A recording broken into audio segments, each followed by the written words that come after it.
আপা যে পথে হেঁটেছেন, আপনারা সেই পথে হাঁটলে মক্কা যেতে পারবেন না, দিল্লি যেতে হবে। গাইবান্ধার সাঘাটায় আয়োজিত এক সুধী সমাবেশ বর্তমান রাজনৈতিক পরিস্থিতি নিয়ে এইভাবে তীব্র মন্তব্য করেছেন জামায়াতের আমির ডক্টর শফিকুর রহমান।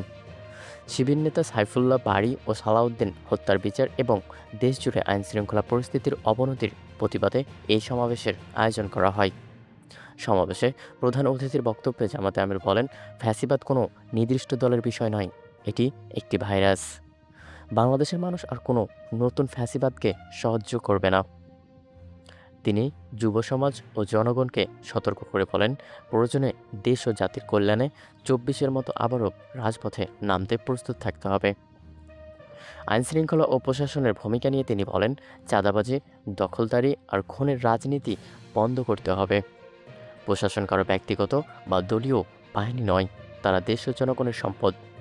মির্জা ফখরুল ইসলাম আলমগীরের সাম্প্রতিক এক বক্তব্যর সমালোচনা করে শফিকুর রহমান বলেন, জনগণ কাকে ভোট দিবে তা নিয়ে কোনো নির্দিষ্ট দল ঠিক করে দিতে পারে না।